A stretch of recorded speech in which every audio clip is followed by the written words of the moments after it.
ಘನತೆಯನ್ನು ಮಾಡುವೆ, ನೀನೇ ರಾಜ್ಯವನ್ನು ಆಳು. ಪಾಂಡವರಿಗೆ ಇಲ್ಲ ಅಂತಾನೆ. 5 ಊರು ಕೊಡಪ್ಪ, ಒಬ್ಬೊಬ್ರಿಗೆ ಒಂದೊಂದು ಊರು. ಪಾಪ ಅವ್ರು ಅದನ್ನು ಕೇಳಲ್ಲ, 1 ಊರು ಕೊಡು ಅಂತಾನೆ.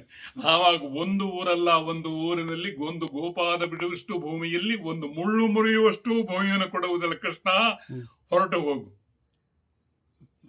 ಬೈತಾನೆ ಸರ್.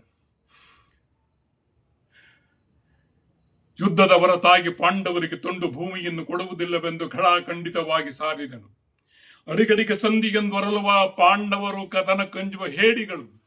ಕೆಣಕಿ ಬದುಕುವನಲ್ಲ ಈ ದುರ್ಯೋಧನ, ಹಾಗೇನು ಸಿನಿಸಿ ಸೆಡವುವನಲ್ಲ ಈ ಚಲದಂಕಮಲ್ಲ, ಸಿರಿ ಧಾರಣೆಗೆ ಎಳಸುವವನಲ್ಲ ರಣಮಹೋತ್ಸವ ಎನ್ನ ಅಭಿಮತ. ಕೃಷ್ಣ, ಇವರ ಪರಾಕ್ರಮವು ದನ ಕಾಯುವ ಗೋಪಾಲಕನಾದ ನಿನಗೆ ಹೊರತು ರಾಜ್ಯವನ್ನಾಳುವ ಭೂಪಾಲಕರಾದ ನಮಗಲ್ಲ. ನಮ್ಮವರ ಪರಾಕ್ರಮ ಹೇಳುತ್ತೇನೆ ಕೇಳು.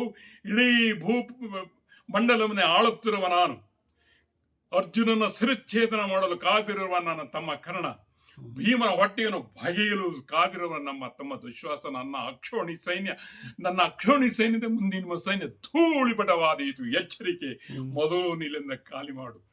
ಅಮ್ಮ, ಈ ಗದೆಯೇ ವಜ್ರಾಯುಧವಾಗುವುದು ನನ್ನ ಆಶೀರ್ವಾದವಿದ್ದರೆ.